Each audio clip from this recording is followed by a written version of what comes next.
All right, so here we're getting started on one of our Kumihimo Oimatsu braids, and this is basically setting things up. I haven't decided which of these three focal beads I'm going to use, but I am going to base this braid on this particular bead. It's called the Adobe Color Sand.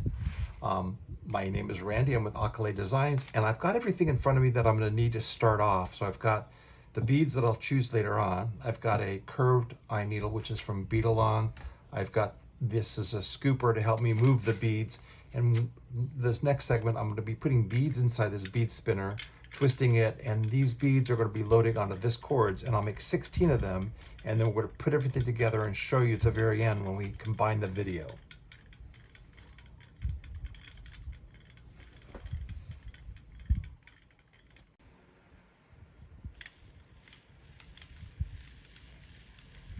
Just working the bead spinner, twisting.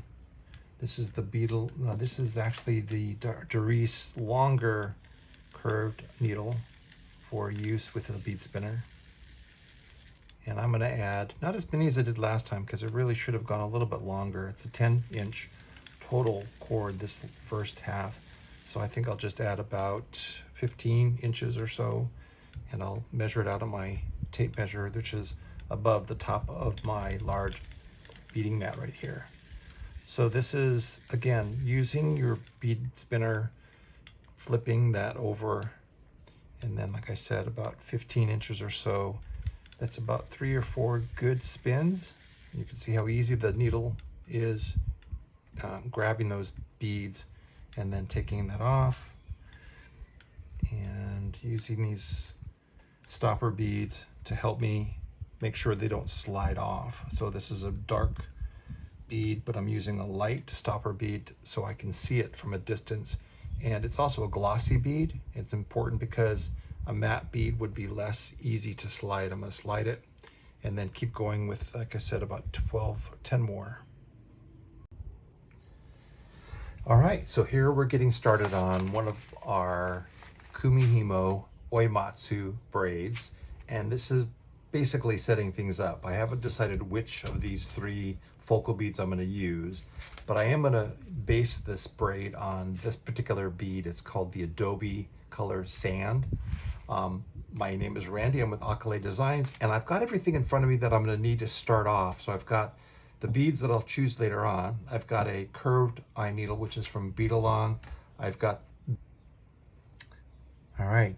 6 cords left, and I'm going to put some of this light green into this spinner tray. I mentioned it, and because there are times you have fewer beads, and the spinner tray sits right inside the bead spinner and allows you to capture those beads a little bit easier, so you're not working through a larger volume.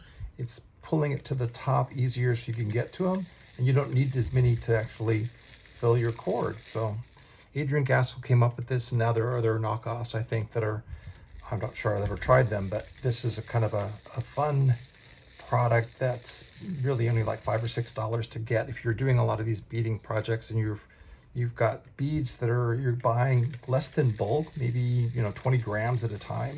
This is a very useful tool to help you get to these beads quickly without having to search inside your bead spinner for those beads. So again, we're working through the fewer beads first, or last I should say, because I know that there's like the bulk of it was this seafoam Picasso that I just did. Fast forward, you saw all that. So I'm going to come right back in just a second. I'm going to go ahead and get the next part ready, but this is how I basically dump them out, put that to the side, and then put these back in the container they came in. I have a lot more, I was just using that as an example. The green ones that I had yesterday were the matte green of the same mint color. Really didn't have that much, so I wanted to use the bead trays for that and then demonstrate it today. All right, so that's the next part. I will do the same thing using, this is the those sand colored ones that I first talked about, that I'm actually going to leverage the colors to blend a little bit with the other side. Again, I'm trying to complement the bead color, the focal bead color, and then the opposite side. So I made not the greatest design choices. Too many colors gets too busy as I, tried too much, too hard. And so this one's more simple. It's got, again, 10 cords of that seafoam green Picasso. And then I'm just going to do, okay, sometimes you're going to get a bead that's so small that it won't slide. This is a good time to, so sometimes that bead won't slide. So what I do is take it off and throw that puppy away, or save it right here and I can thread it by hand later on. But for the ease of that, it's going down the trash. Yeah, so not all bead shapes are the same, and there are times where you do get that bead stuck. Don't panic, just work through it, and you see that this is probably the first time in, gosh, the whole braid that I've gotten stuck on a bead. And again, it's just normal. This beautiful way that they make beads is quite unique. Toho and Miyuki do a really, they take these tubes and then they slice these gigantic tubes into these teeny tiny little beads. So I don't know how I guess it's a laser cutter that allows them to make such precision cuts, but it just does vary by lot or by manufacturer. I think Toho makes a more square bead and more uniformed, kind of like a cylindrical shape. Miyuki's a little bit more round. And again, it's to your, your design choices. So all right, I'll do one more with that brown so that it matches. The other side I used 2 brown Picasso cords, and I used 2 of the sand color. So that gave me 4 of the brown. This time I'm just removing the brown Picasso. I'll do 2 of these sand colored. And then I'm gonna back the last 2 or 3 with just the darker seafoam, the lighter seafoam, not the darker seafoam. The seafoam Picasso was the first 10.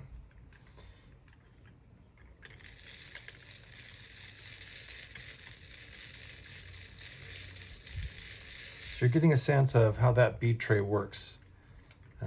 And again, I'm getting about 10 inches on either side. 10 inches is going to be the final product, I should say. And when we get to that, I will let it rest after I bead for a while. I'll measure it out 10, 11 inches. And then sometimes you have to back off and unbraid just to get it very precise, because you don't want an uneven braid, which I've got already. And I love it. It's a beautiful braid. You really can't tell. There's just a small discrepancy in the sides. Okay, so those are those 2. Same as before. I'm going to dump the tray out. Put those beads back where they belong. And again, sometimes you have to reload your cords on the Oimatsu when you're beading this, because there is uptake in the outer cord, which is usually the one sitting on the right side. As you look down on the pairs of the 8 pairs, the one on the right side is the one that sits on the outside, and that's the one that takes up more beads than anything else. And now that I'll take these out, and I'll just finish up the remaining 3, which is, I know, an uneven number. I might want to think about that and maybe do another one of that mint green just so it's symmetrically cool. All right.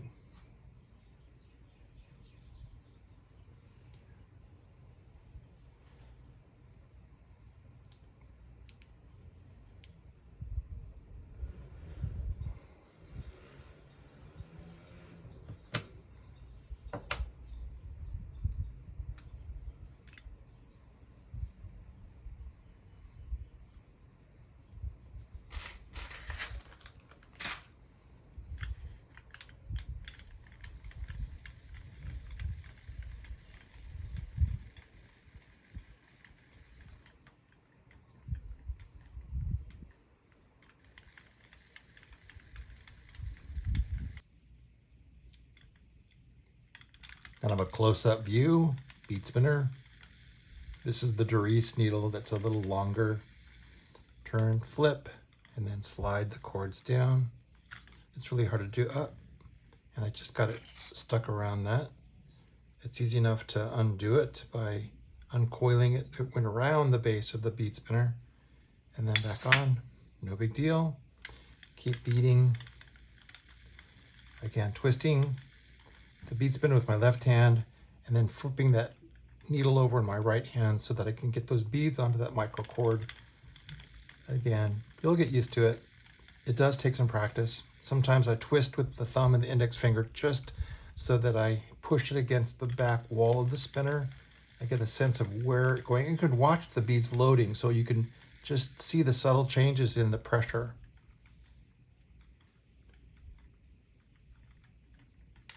And that's about 20 inches. I just add for good luck here. And then kind of a closer look on the needle. So the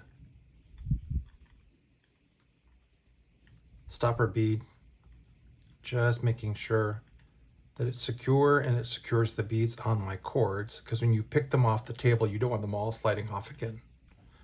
So now I've got that all set and ready to go. All right, it's a light blue. All right, this is the last of the first 16 cords that I'm putting beads on using that tray and this brown Picasso. I didn't mention that what you see adjacent to the bead spinner is this yogurt cup. We use that when we're finishing up and we want to take our beads off of our Mara die, so that kind of helps store or easily collect the beads when you slide them off the cords, because you'll be having hands all over the place and you want something that's simple to get to, that's easy for you put it, fill it with the beads or put beads in it and then just dump it out over your beading tray like you hear this beading mat, and makes it easy cleanup.